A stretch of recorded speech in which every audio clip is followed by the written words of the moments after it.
નમસ્તે વિદ્યાર્થી મિત્રો. સબ્જેક્ટ ઇંગ્લિશમાં હું ઋષભ સર આપનું હાર્દિક સ્વાગત કરું છું. મિત્રો, આજે આપણે ઇંગ્લિશ વિષયમાં ગ્રામરનો જે ટૉપિક શરૂ કર્યો છે તેનો અભ્યાસ કરવાનો છે. તો તે અંતર્ગત આજે આપણે ટેન્સમાં last time simple present tense સાદો વર્તમાનકાળનો અભ્યાસ કર્યો હતો. તેમાં આગળ વધતા આજે આપણે સિમ્પલ પાસ્ટ ટેન્સ એટલે કે સાદો ભૂતકાળનો અભ્યાસ કરવાનો છે. તો ચાલો મિત્રો, આપણે સૌપ્રથમ તેની સમજૂતી મેળવીએ કે સાદો ભૂતકાળ એટલે શું. તો વીતી ગયેલા સમયમાં બની ગયેલ કોઈ ઘટના અથવા તો બાબત અથવા તો ભૂતકાળમાં કોઈ ક્રિયા થઈ ગયેલ હોય તો તે રજૂ કરવા જે કાળ ઉપયોગ થાય એને સાદો ભૂતકાળ આપણે કહીએ છીએ. તો આ એની એક સામાન્ય કહી શકાય તેવી વ્યાખ્યા છે કે સાદો ભૂતકાળ એટલે તો કે વીતી ગયેલા સમયમાં બની ગયેલ કોઈ ઘટના અથવા બાબત અથવા તો ભૂતકાળમાં કોઈ ક્રિયા કે જે થઈ ગયેલ હોય તેને રજૂ કરવા ઉપયોગમાં લેવામાં આવતો કાળ. તો આ એની વ્યાખ્યા થઈ. પણ આપણે કોઈ કાળને ઓળખવા હોય તો એની કેટલીક પદ્ધતિઓ હોય છે, જેમ કે એમના ઓળખચિહ્ન, એમાં આવતા સહાયકારક ક્રિયાપદો, એમાં ઉપયોગમાં લેવાતા ટુ બીના રૂપો, એ સિવાય ક્રિયાપદના રૂપો વગેરે આપણને કાળ ઓળખવા માટે ખૂબ ઉપયોગી બને છે. તો કોઈપણ કાળને ઓળખવા માટેનું જે પ્રથમ પગથિયું હોય છે એ સામાન્યતઃ એના ઓળખ ચિહ્ન હોય છે. તો આપણે જોઈએ કે સાદા ભૂતકાળને ઓળખવા માટે આ ઓળખ ચિહ્નોનો ઉપયોગ વાક્યમાં કરવામાં આવે છે. તો કે યસ્ટરડે, પ્રીવિયસ ડે અને લાસ્ટ ડે એટલે કે ગઈકાલે. તો એ રીતે 2 વીક્સ એગો કોઈ ચોક્કસ સમયગાળો, એમ કે 2 અઠવાડિયા પહેલાં. એની જેવો જ શબ્દ છે લાસ્ટ વીક. તો લાસ્ટ વત્તા સમય આવે તો સમજવાનું કે એ સાદા ભૂતકાળનું વાક્ય છે, જેમ કે last year, last month, last Monday. એની જેમ છે લાસ્ટ વીક એટલે કે ગયા અઠવાડિયે. પછી છે વન્સ અપોન અ ટાઈમ, એક વખતે અથવા એક સમયે. અને પછીનો શબ્દ છે લોંગ એગો, ઘણા સમય પહેલાં. તો આ જે છે એ વાક્યમાં જો જોવા મળે તો આપણે તેને સાદા ભૂતકાળ તરીકે ઓળખાવી શકીએ છીએ. તો મિત્રો, આ ઓળખ ચિહ્નો છે એ ખાસ યાદ રાખજો. બરાબર છે ને? ચાલો, તો હવે આપણે સાદા ભૂતકાળને વાક્ય બનાવવાના કેટલાક નિયમો જોઈએ. તો મિત્રો, આપણને ખ્યાલ છે કે અહીં જ્યારે આપણે વાક્ય બનાવશું ત્યારે કર્તાની સાથે ક્રિયાપદ પણ મદદરૂપ થશે. આપણે ગયા લેક્ચરમાં જોઈ ગયા હતા કે ઇંગ્લિશમાં વાક્ય બનાવવું હોય તો કર્તાની પછી ક્રિયાપદનું રૂપ કાળ મુજબ મૂકવામાં આવે છે. તો એ જ રીતે અહીં જ્યારે આપણે વાક્ય શીખશું ત્યારે ક્રિયાપદ એ કર્તાની બાજુમાં આવશે. તો એના કેટલાક નિયમો છે. તો કે પહેલો નિયમ, અહીં સાદા ભૂતકાળમાં હકાર વાક્યમાં ક્રિયાપદનું ભૂતકાળનું રૂપ મૂકવામાં આવે છે. ખાસ યાદ રાખજો કે હકાર વાક્યમાં ક્રિયાપદનું ભૂતકાળનું રૂપ મૂકવામાં આવે છે. તો હવે ક્રિયાપદનું ભૂતકાળનું રૂપ કરવું હોય તો એની માટેના કેટલાક નિયમો છે. તો એમાંનો એક નિયમ છે કે ક્રિયાપદને ભૂતકાળમાં ફેરવતી વખતે નીચેના નિયમો લાગુ પડે છે. તો આપણે જોઈએ કે કોઈ પણ ક્રિયાપદના તમે મૂળ રૂપને અંતે ઈડી પ્રત્યય લગાડો તો એ ભૂતકાળ બની જાય છે. બરાબર છે? તો કે અહીં તમે જોઈ શકો છો કે એક ક્રિયાપદ છે એડ, એટલે કે ઉમેરવું. તો એને ઈડી લગાડવાથી એ ક્રિયાપદનું ભૂતકાળનું રૂપ બની ગયું. તે રીતે છે વોક. બરાબર ને? તો એને ઈડી લગાડ્યું તો બની ગયું વોકડ. યસ, આનો ઉચ્ચાર વોકડ થાય. વોકડ એવો પણ કહી શકાય, પણ આનો ઉચ્ચાર વોકડ થાય. એ રીતે આસ્ક, તો એને પણ ઈડી પ્રત્યે લગાડ્યું છે એટલે આસ્ક્ડ બોલવું હોય તો આવો ઉચ્ચાર થઈ શકે. કોઈ પણ ક્રિયાપદના અંતે કે હોય અને એને ઈડી લગાડો તો એનો ઉચ્ચાર ટ થઈ શકે છે. તો પહેલો નિયમ તમને યાદ રહી ગયો કે હકાર વાક્યમાં જો ક્રિયાપદનો મૂળ રૂપને અંતે આપણે ઈડી લગાડીએ તો એ કેવું બની જાય છે? તો કે ક્રિયાપદનું ભૂતકાળનું રૂપ એ પોતે બની જાય છે. એ પછી ઘણી વખત આવું પણ હોઈ શકે છે, જો કે ક્રિયાપદને અંતે માત્ર ઈ હોય તો ક્રિયાપદનું ભૂતકાળનું રૂપ કરવા ફક્ત શું લગાડવામાં આવે છે? ડી લગાડવામાં આવે છે. એટલે કે જો ક્રિયાપદના અંતે માત્ર ઈ હોય તો ક્રિયાપદનો ભૂતકાળ કરવા ફક્ત ડી મૂળાક્ષર મૂકવામાં આવે છે. જેમ કે લાઈક, તો આપ જોઈ શકો છો કે અહીંયા છેલ્લે ઈ ઓલરેડી આપી દીધેલું છે, તો એનું ભૂતકાળ શું થાય છે? લાઈક. તો લીવ એટલે કે રહેવું અથવા જીવંત, તો એનું પણ ભૂતકાળ ડી લગાડવાથી લીવડ થાય છે. ડિસાઇડ નક્કી કરવું, તો આપ જોઈ શકો છો કે અહીં ઈ છે, તો એનું ભૂતકાળ ડિસાઇડેડ એવું થાય છે. તો ટેસ્ટ એટલે કે સ્વાદ, તો એનું ભૂતકાળ પણ શું થાય છે? તો કે ડી લગાડવાથી ટેસ્ટેડ એવું થાય છે. તો આ નિયમને સમજવા માટે કેટલાક ઉદાહરણો આપ્યા છે કે જે આપ ઘરે જાતે આ નિયમ સમજ્યા પછી લખવાનો પ્રયત્ન કરશો. તો કે હેટ, લવ, ડાન્સ અને ઈસ. ઓકે, તો આ રીતે બીજો નિયમ કે જો ક્રિયાપદના અંતે ઈ હોય અને તેનું ભૂતકાળ કરવાનું હોય તો એ માટે ફક્ત ડી મૂળાક્ષર લગાડવામાં આવે તો એ ક્રિયાપદનું ભૂતકાળનું રૂપ બની જાય છે. તો ચાલો તે જ રીતે એક નવો નિયમ જોઈએ કે જો ક્રિયાપદના અંતે એલ હોય, યસ મિત્ર, આ જે છે એ એલ, ફક્ત એક જ એલ હોય અને તેને ભૂતકાળમાં ફેરવવાનું હોય તો તે વખતે જે ફક્ત એલ આપેલ છે તેમને બેવડાવી અને ઈડી મૂકવામાં આવે છે અને ત્યારબાદ એ ક્રિયાપદનું ભૂતકાળનું રૂપ બની જાય છે. તો યાદ રહી ગયું ને નિયમ કે જો સાદા ભૂતકાળમાં ક્રિયાપદના અંતે ફક્ત એક એલ આવે છેલ્લે અંતે અને એનું ભૂતકાળ કરવાનું હોય તો છેલ્લે આપેલ એલ છે એ શું થાય છે? બેવડાઈ જાય છે અને ત્યારબાદ જે પ્રત્યય છે એ મુજબ તેને ઈડી લગાડવામાં આવે છે. તો અહીં આપ જોઈ શકો છો કે ટ્રાવેલ, TRAVEL, તો ટ્રાવેલમાં છેલ્લે એલ એક આપેલો છે તો એનું બહુવચન તેનું ભૂતકાળ કરવા શું કરવામાં આવે છે? એલને બેવડાવી દેવામાં આવ્યો અને ઈડી પ્રત્યય છે કે મૂળાક્ષર છે એ મૂકવામાં આવ્યો છે. એ જ રીતે લેવલ એટલે કે સમતોલ અથવા સરખો, તો આપ જોઈ શકો છો કે LEVELLED, ભૂતકાળ કરવાથી એ ડબલ એલ છે, મીન્સ કે છેલ્લે આપે એલ છે એ બેવડાઈ ગયો.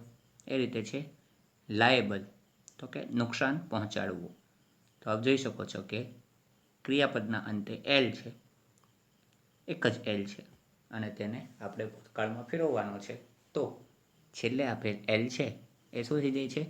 બેવડાઈ જાય છે અને ત્યારબાદ ઈડી પ્રત્યય લાગુ પડે છે. તો આ વાત હતી ક્રિયાપદના મૂળ રૂપને ભૂતકાળમાં ફેરવવું હોય તો ડી અને ઈડી લગાડવાની વાત. બરાબર ને? પરંતુ દર વખતે એવું હોતું નથી. તો આ નિયમ આપણને કંઈક બીજું કહે છે કે સાદા ભૂતકાળમાં ઘણા ક્રિયાપદોને ભૂતકાળમાં ફેરવતા તે અનિયમિત સ્વરૂપ ધારણ કરે છે. અનિયમિત એટલે શું? તો કે તેને ઈડી કે ડી પ્રત્યય લાગતો નથી. અને જ્યારે એ ત્રીજા સ્વરૂપમાં ફેરવાય એટલે કે ભૂતકૃદંતમાં ત્યારે કાંઈ એવો ને એવો રહે છે અને કાં બદલાઈ જાય છે. પણ આપણે તો ભૂતકાળની વાત કરવાની છે. તો સાદા ભૂતકાળમાં ઘણા ક્રિયાપદો છે એને ભૂતકાળમાં ફેરવતા તે અનિયમિત સ્વરૂપ ધારણ કરે છે. જેમ કે અહીં આપ્યું છે બ્રિંગ, તેનું ભૂતકાળ શું થયું છે? બ્રોટ. રાઇટ, તેનું ભૂતકાળ શું થયું છે? રોટ. કેચ તો કોટ અને કીપ તો કે કેપ્ટ. તો આ એનું જે બીજું સ્વરૂપ છે એની વાત કરવામાં આવી છે, ક્રિયાપદનું ભૂતકાળનું રૂપ. બરાબર છે ને? આ છે એનું ત્રીજું સ્વરૂપ છે જે આપણે પછીના સમયમાં એટલે કે પછીના કાળમાં શીખીશું. અત્યારે આપણે કયા સ્વરૂપને જોવાનું છે? તો કે આ બીજા સ્વરૂપને જોવાનું છે. તો આ નિયમ ખાસ યાદ રાખવા જેવો છે. સાદા ભૂતકાળમાં ઘણા ક્રિયાપદનું ભૂતકાળમાં ફેરવતા તે અનિયમિત સ્વરૂપ ધારણ કરે છે. એટલે કે બીજા ફોર્મમાં વર્બ ટુમાં ફેરવું તો એ અનિયમિત સ્વરૂપ ધારણ કરે છે. તો આપ અહીં આ વાંચશો તમને સમજાશે કે જે તમારે અહીં આજે મધ્યમાં આપવામાં આવ્યા છે એ ક્રિયાપદને અહીં ધ્યાનમાં લેવાના છે. તો રીતે કાઉન્સમાં એક સેલ્ફ એક્સરસાઇઝ માટે પણ ક્રિયાપદો આપ્યા છે જેના ભૂતકાળના રૂપ તમારે ગોતવાના થશે. જેમ કે થિંક એટલે વિચારવું, સ્લીપ આરામ કરવો, મેક એટલે બનાવવું અને શેર એટલે વહેંચવું. તો આના તમારે ભૂતકાળના રૂપો છે એ શોધી અને તમારી નોટમાં લખવાના થશે. તો આ નિયમ પણ ખૂબ જ અગત્યનો છે. તો એની પછીનો એક નિયમ છે કે જો ક્રિયાપદના અંતે વાય હોય, બરાબર, અને તેની પહેલાં વ્યંજન હોય, જો ક્રિયાપદના અંતે વાય હોય અને તેની પહેલાં વ્યંજન હોય તો વાયનો આય કરી અને ઈડી મૂળાક્ષર લગાડવામાં આવે છે. આ ખાસ ધ્યાન રાખજો. જો સાદા ભૂતકાળમાં ક્રિયાપદના અંતે વાય હોય હકાર વાક્યમાં અને તેની પહેલાં વ્યંજન હોય તો વાયનો આય કરી અને ઈડી મૂળાક્ષર છે એ લગાડવામાં આવે છે. જેમ કે ક્રાય, તો તમે જોઈ શકો છો વાયની પહેલાં આર વ્યંજન છે. તો એ રીતે ડ્રાય એટલે કે સૂકવવું, ફ્રાય એટલે કે તૈયાર કરવું, બનાવવું, તળવું.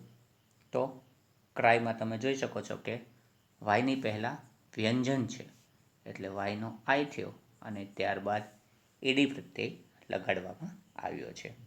તો રીતે ડ્રાય, તો ડ્રાયમાં પણ વાયનો આય કરી ઈ લગાડી અને પછી ઈડી મૂકવામાં આવ્યું છે. અને ફ્રાયમાં પણ એ જ રીતે નિયમ લાગુ પડે છે કે વાયનો આય કરી અને ઈડી પ્રત્યય લાગુ કરવામાં આવ્યો છે. તો પાંચમો નિયમ ક્રિયાપદને ભૂતકાળમાં ફેરવવા માટે આપને યાદ રહી ગયો હશે કે જો ક્રિયાપદના અંતે વાય હોય અને તેની પહેલાં વ્યંજન હોય તો વાયનો આય કરી અને ઈડી મૂળાક્ષર છે એ લગાડવામાં આવે છે, જેથી એ ક્રિયાપદનું ભૂતકાળનું રૂપ બની જાય છે. તો હવે ઘણી વખત એવું પણ થાય કે ક્રિયાપદના અંતે વાય હોય પણ વ્યંજનની જગ્યાએ શેનો ઉપયોગ કરવામાં આવ્યો હોય? સ્વર. તો શું કરવું? તો એની માટેનો પણ નિયમ છે. કે જો ક્રિયાપદના અંતે વાય હોય અને તેની પહેલાં એક જ સ્વર હોય, ખાસ યાદ રાખજો, તેની પહેલાં એક જ સ્વર હોય તો કોઈ પણ ફેરફાર વગર ઈડી પ્રત્યય લગાડવામાં આવે છે. તો યાદ રહી ગયું ને કે વાય હોય તો તેની પહેલાં એક જ સ્વર હોય. કેટલા? તો કે એક જ સ્વર હોય તો કોઈ પણ ફેરફાર વગર ઈડી લગાડવામાં આવે છે. જેમ કે પ્લે, PLAY. તો આપ જોઈ શકો છો વાયની પહેલાં એ સ્વર છે ને, AEIOU, એ પાંચમાંથી કોઈ પણ એક સ્વર હોય વાયની પહેલાં, તો ભૂતકાળ કરતી વખતે એ ક્રિયાપદને કોઈ પણ ફેરફાર વગર ઈડી પ્રત્યય છે એ લગાડી દેવામાં આવે છે. તો મિત્રો, આમ ઉપરના નિયમો વાક્યમાં ખૂબ ઉપયોગી થશે જ્યારે આપણે વાક્ય શીખશું ત્યારે. તો આ નિયમની સમજણ મેળવ્યા પછી જે ખૂબ જ મહત્ત્વનો ભાગ છે, એટલે કે કઈ રીતે વાક્ય બનાવવા, તો એની માટેની એટલે કે સાદા ભૂતકાળની વાક્ય રચનાઓ. તો પહેલાં પ્રથમ આપણે હકાર જોઈએ કે જેમાં શું કહેવામાં આવ્યું છે, તો કે કર્તા વત્તા ક્રિયાપદનું ભૂતકાળનું રૂપ. આપણે નિયમો જોઈ ગયા ને કે કઈ રીતે ક્રિયાપદનું ભૂતકાળનું રૂપ મુકાય. તો કર્તા વત્તા ક્રિયાપદનું ભૂતકાળનું રૂપ વત્તા કર્મ વત્તા અન્ય શબ્દ. તો ઇંગ્લિશમાં એને આપણે કહીશું subject plus verb two plus object plus another words. તો પ્રશ્નાર્થમાં એક સહાયકારક શબ્દ મૂકવામાં આવે છે જેને આપણે કહેશું ડીડ, જે તમામ કર્તા સાથે ઉપયોગમાં લઈ શકાય છે. તો શું પ્રશ્નાર્થની વાક્ય રચના બનશે, તો કે ડીડ વત્તા કર્તા વત્તા ક્રિયાપદનું મૂળ રૂપ. ખાસ ધ્યાન રાખજો કે ડીડ વત્તા કર્તા વત્તા ક્રિયાપદનું મૂળ રૂપ વત્તા કર્મ વત્તા અન્ય શબ્દ. એ જ રીતે એની ઇંગ્લિશ જે પેટર્ન છે કે did plus subject plus verb 1 plus object plus other words. તો એ જ રીતે નકારની પણ વાક્ય રચના બને છે કે પૂર્ણ વિરામ આવી જવાથી કર્તા પ્રથમ સ્થાને આવી જાય અને ડીડ દ્વિતીય સ્થાને. તો કર્તા વત્તા ડીડ વત્તા નોટ વત્તા ક્રિયાપદનું મૂળ રૂપ પ્લસ કર્મ અન્ય શબ્દ. તો અહીં પણ આપ ખાસ ધ્યાનમાં લેશો કે ડીડ આવવાને કારણે ક્રિયાપદનું મૂળરૂપ મૂકવામાં આવે છે. કઈ વાક્ય રચનામાં, તો કે પ્રશ્નાર્થ અને નકાર એ બંને વાક્ય રચનામાં સાદા ભૂતકાળમાં ક્રિયાપદનું મૂળરૂપ મૂકવામાં આવે છે. પરંતુ જ્યારે હકાર હોય ત્યારે કર્તા પછી ક્રિયાપદનું ફરજિયાતપણે ભૂતકાળનું રૂપ મૂકવામાં આવે છે. તો મિત્રો, આ 3 વાક્ય રચના છે એ આપ સમજ્યા અને યાદ રાખશો. બરાબર છે ને? તો આ 3 વાક્યોના આપણે એક પછી એક ક્રમ મુજબ એના ઉદાહરણો છે એ સમજવાનો પ્રયત્ન કરીએ. તો સૌથી પ્રથમ આવશે એસરેટિવ સેન્ટેન્સીસ, સાદા ભૂતકાળના હકાર વાક્ય. તેની વાક્ય રચના તમે હમણાં જ આગળ જોઈ કે કર્તા વત્તા ક્રિયાપદનું ભૂતકાળનું રૂપ પ્લસ કર્મ પ્લસ અન્ય શબ્દ. તો મિત્રો, એક ઉદાહરણ, તો કે આઈ પ્લેડ અ ક્રિકેટ યસ્ટરડે. હું ગઈકાલે ક્રિકેટ રમ્યો.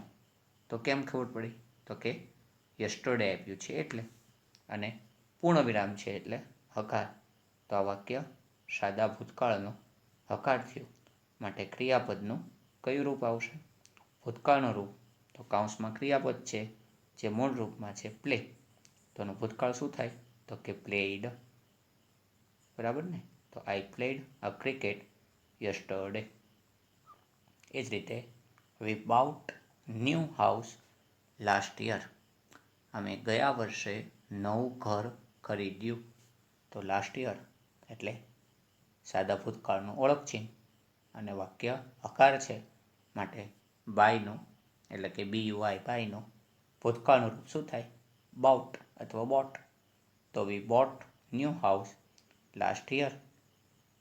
એ જ રીતે they created new world record of prizes in the last week. તેઓએ સર્જ્યો એક નવો ઇતિહાસ, વિશ્વનો ઇતિહાસ, ઇનામ જીતવાનો ગયા અઠવાડિયે. તો કેમ ખબર પડી સાદો ભૂતકાળ છે? તો કે લાસ્ટ વીક. બરાબર છે ને? અને વાક્ય હકાર છે કારણ કે કરતા પહેલાં છે અને વાક્યમાં પૂર્ણ વિરામ છે એટલે હકાર હોવાથી ક્રિયાપદનું ભૂતકાળનું રૂપ આવશે. તો ક્રિએટ, તો આપણો નિયમ કે જો ક્રિયાપદના અંતે ઈ હોય અને જો શક્ય હોય કોઈ ફેરફાર ન થતો હોય તો ફક્ત ડી લગાડી અને ક્રિયાપદનું ભૂતકાળનું રૂપ બને છે. તો જવાબ શું બન્યો?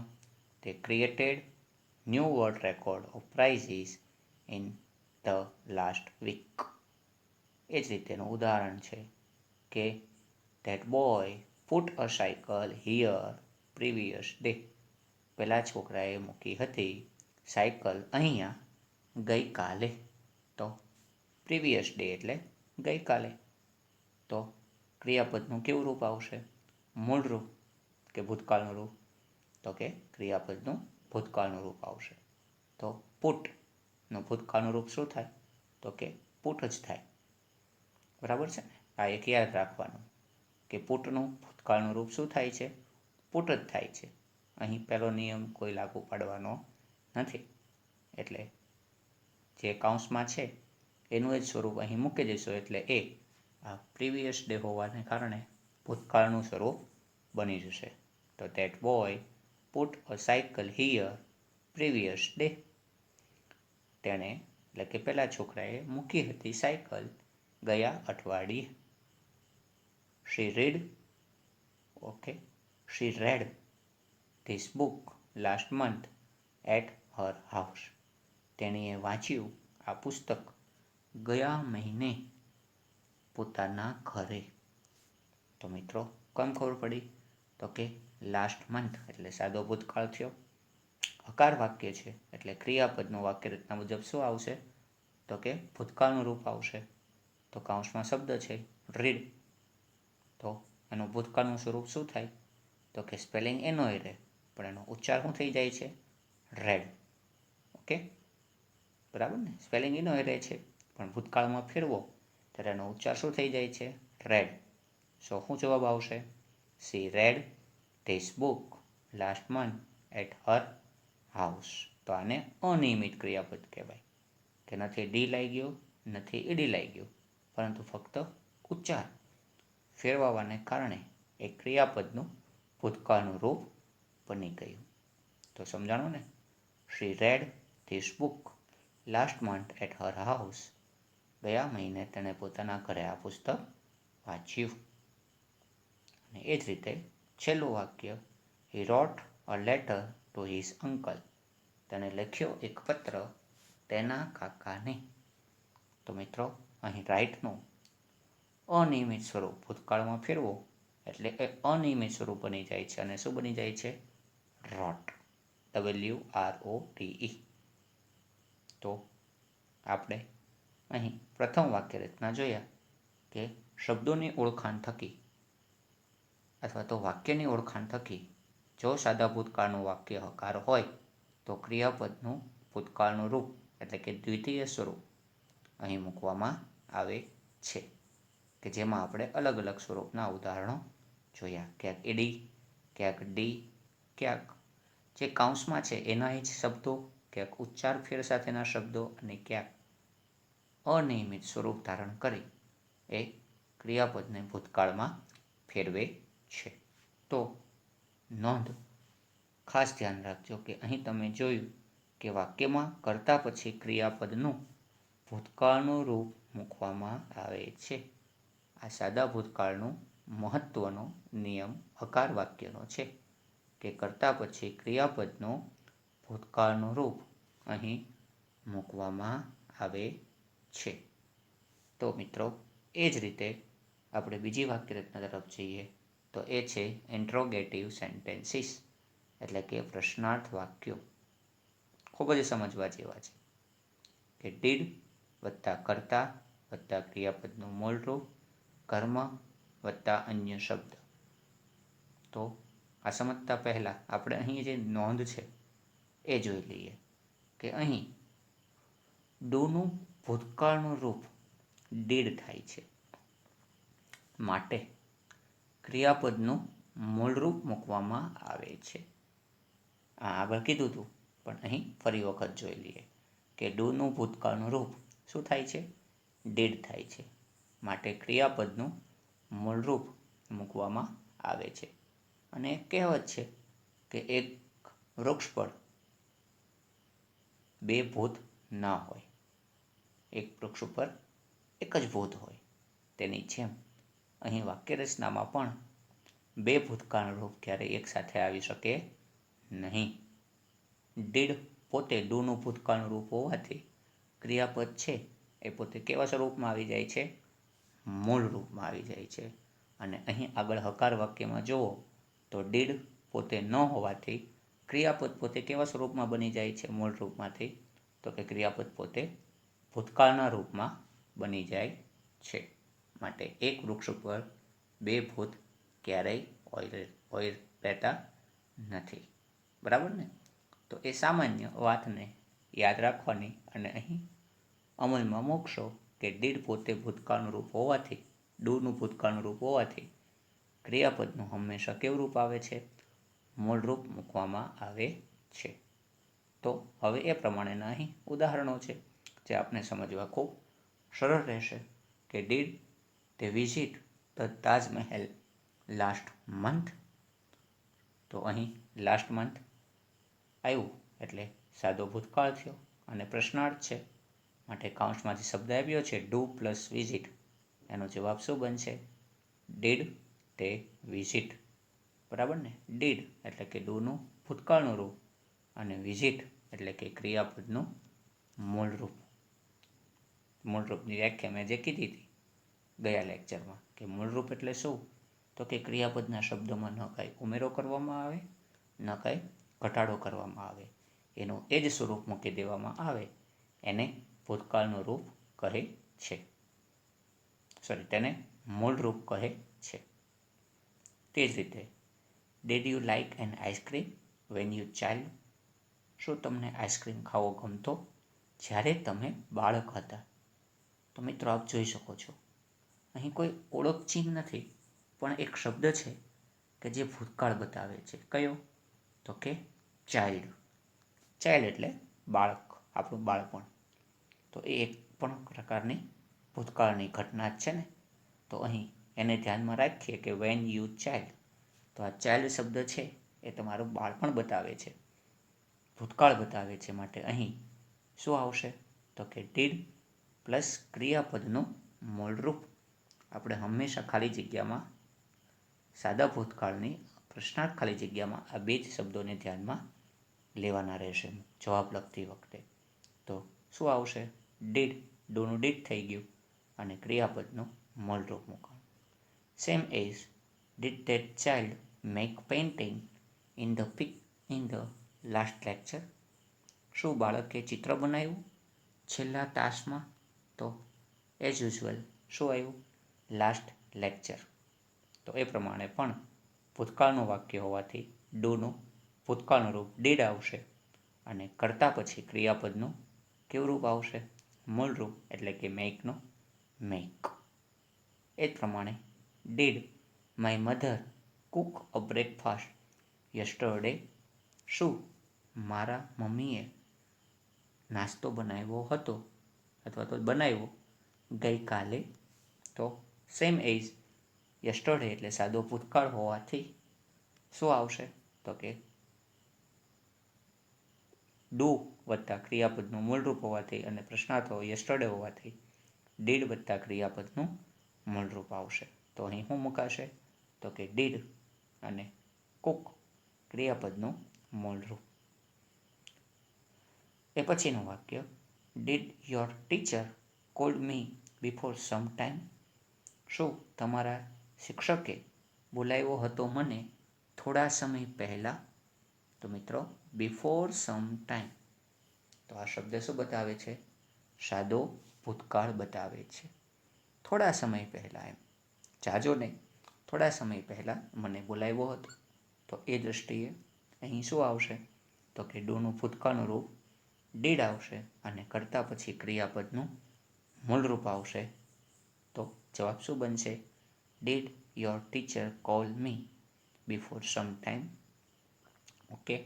અને એ જ રીતે છેલ્લું વાક્ય છે કે did the red cat catch the rat in last race? શું પેલી બિલાડીએ ઉંદરડીને પકડી લીધી હતી છેલ્લી રેસમાં, છેલ્લી દોડમાં? સો અહીં પણ લાસ્ટ પ્લસ ઘટના દર્શાવવામાં આવી છે. તો એ અનુસાર અહીં ડુનું શું થશે? ડીડ થશે અને ક્રિયાપદનું મૂળરૂપ મૂકવામાં આવશે. માટે જવાબ શું બને છે? Did that cat catch the rat in the last race. બરાબર છે? તો આ વાક્યરચના તમને અહીં સમજાણી હશે કે ડીડ વત્તા કર્તા વત્તા ક્રિયાપદનું મૂળરૂપ મૂકવામાં આવે છે જ્યારે વાક્ય છે એ સાદા ભૂતકાળનો પ્રશ્નાર્થ હોય છે ત્યારે. તો મિત્રો એ જ રીતે આપણે આજના છેલ્લા ટોપિક તરફ જઈએ તો સાદા ભૂતકાળના નેગેટિવ સેન્ટેન્સીસ એટલે કે નકાર વાક્યો. તો મિત્રો એની વાક્યરચના પણ કંઈક આ પ્રકારની જ છે કે પૂર્ણ વિરામ આવી જવાથી કરતાં પહેલાં આવશે અને ડીડ છે એ એને પછીના સ્થાને લાગશે અને નકાર હોવાથી નોટ મૂકવામાં આવશે અને એઝ યુઝ્યુઅલ ક્રિયાપદનું મૂળરૂપ મૂકવામાં આવે છે. માટે નીચેની નોંધ આપણે જોઈ લઈએ કે નકાર વાક્યમાં ડુનું ભૂતકાળનું રૂપ ડીડ આવે છે અને નોટ પછી ક્રિયાપદનું મૂળરૂપ મૂકવામાં આવે છે. તો સાદા ભૂતકાળનો આ નિયમ ખાસ યાદ રાખજો કે સાદા ભૂતકાળમાં નકાર વાક્ય હોય તો ડુનું ડીડ થાય અને નોટ પછી ક્રિયાપદનું મૂળરૂપ આવે છે. તો હવે આ સમજવું ખૂબ સરળ બની જશે કે પહેલું ઉદાહરણ, my friend did not ride bike when he was 8 years old. મારા મિત્રએ બાઇક ચલાવી નહોતી જ્યારે તે 8 વર્ષનો હતો ત્યારે. તો મિત્રો અહીં ભૂતકાળ છે કેમ ખબર પડી? તો કે વોઝ પછી જે સમય દર્શાવ્યો છે કે 8 years old, 8 વર્ષનો હતો ત્યારે, તો એ વાત છે એ સાદો ભૂતકાળ બતાવે છે. માટે શું આવશે? એઝ યુઝ્યુઅલ ડીડ વત્તા ક્રિયાપદનું મૂળરૂપ. આપણે ફક્ત એ જ મૂકવાનું છે. માટે ડુનું ભૂતકાળ ડીડ અને રાઇડ એટલે કે સવારી કરવી અથવા ચલાવવું, તો એ મૂળ રૂપમાં મુકાશે એટલે એમાં કોઈ ફેરફાર થશે નહીં. એ જ રીતે પછીનું વાક્ય, I did not sing a song last year in the school. મેં ગીત ગાયું નહોતું ગયા વર્ષે સ્કૂલની અંદર. તો મિત્રો અહીં લાસ્ટ યર આવવાથી વાક્ય છે એ સાદા ભૂતકાળનું બનશે અને નોટ હોવાથી નકારવાચક. તો વાક્યરચના મુજબ શું આવશે? ડીડ વત્તા ક્રિયાપદનું મૂળરૂપ એટલે કે I did not sing a song last year in the school. એ જ રીતે Parth did not write a poem yesterday. પાર્થે ગઈકાલે વાક્ય અથવા તો કાવ્ય લખ્યું નહીં. તો અહીં શું આવ્યું છે? યસ્ટરડે એટલે કે સાદો ભૂતકાળ છે. વાક્ય નકાર છે તો સાદા ભૂતકાળની નકાર વાક્યરચના પ્રમાણે અહીં શું મૂકવામાં આવશે? ડીડ વત્તા ક્રિયાપદનું મૂળરૂપ. તો કૌંસમાં આપેલા શબ્દોનું શું થશે? તો કે કર્તાની બાજુમાં ડીડ મુકાશે નિયમ મુજબ અને રાઇટનું રાઇટ એટલે કે ક્રિયાપદનું મૂળરૂપ મુકાશે. એ જ રીતે last year we did not go to tour at Delhi. તો અહીં શરૂઆતમાં આપ્યું છે કે ગયા વર્ષે અમે દિલ્હીના પ્રવાસે ગયા ન હતા. તો સામાન્ય છે કે લાસ્ટ યર આવવાથી સાદું ભૂતકાળ અને નકાર હોવાથી ડીડ વત્તા ક્રિયાપદનું મૂળરૂપ અહીં મૂકવામાં આવે છે. ઓકે મિત્રો, તો એની પછી એક થોડીક અલગ ખાલી જગ્યા જોઈએ કે long ago there was not any king. ઘણા સમય પહેલાં ત્યાં આગળ કોઈ રાજા ન હતો. તો મિત્રો અહીં આપણે એક બાબત શીખવાની છે કે જો લોંગ એગો એવો શબ્દ આવે અને કાઉન્સમાં તમને ટુ બીનું રૂપ એટલે કે ભૂતકાળનું રૂપ મૂકો એવું કે તો એક વચન હોય તો વોઝ આવે અને જો બહુવચન હોય તો વેર આવે.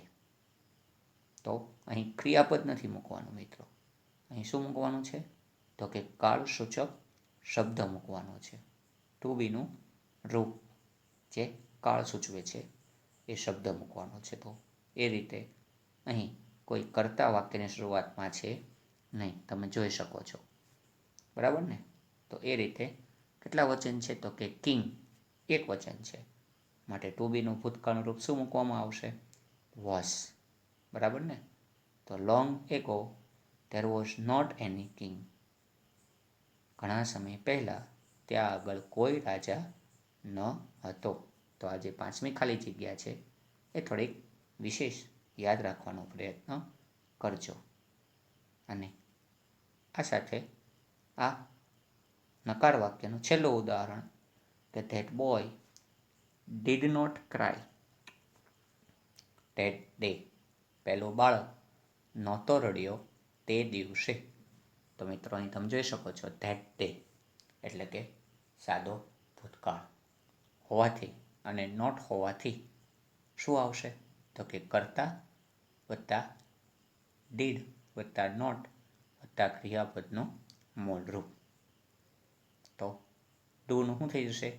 ડેડ થઈ જશે અને ક્રિયાપદનું મૂળરૂપ ક્રાયનું ક્રાય, એમનું એમ સ્વરૂપ એટલે કે મૂળ સ્વરૂપ મૂકવામાં આવશે. તો મિત્રો અહીં પ્રશ્નાર્થ અને નકારમાં ખાસ યાદ રાખવાનું કે ડીડ આવવાથી ક્રિયાપદનું કેવું રૂપ આવશે? મૂળ રૂપ આવશે. અને હકારમાં ડીડ ન હોવાથી ક્રિયાપદનું કેવું રૂપ આવશે? ભૂતકાળનું રૂપ આવશે. કારણ કે એક વૃક્ષ ઉપર 2 ભૂત ન રહી શકે. એ હસી મજાકના વાક્ય સાથે આ નિયમ આપણે યાદ રાખવાનો છે કે એક જ વાક્યમાં 2 ક્રિયાપદના ભૂતકાળના રૂપ ન આવી શકે. બરાબર છે ને? તો આમ આ સમજણ સાથે, આ ઉદાહરણ સાથે હું સાદા ભૂતકાળની સમજૂતી અહીં પૂર્ણ કરું છું. આપને સમજાય એ રીતે સમજાવવાનો પ્રયત્ન કર્યો છે. તો તે વાત સાથે અસ્તુ.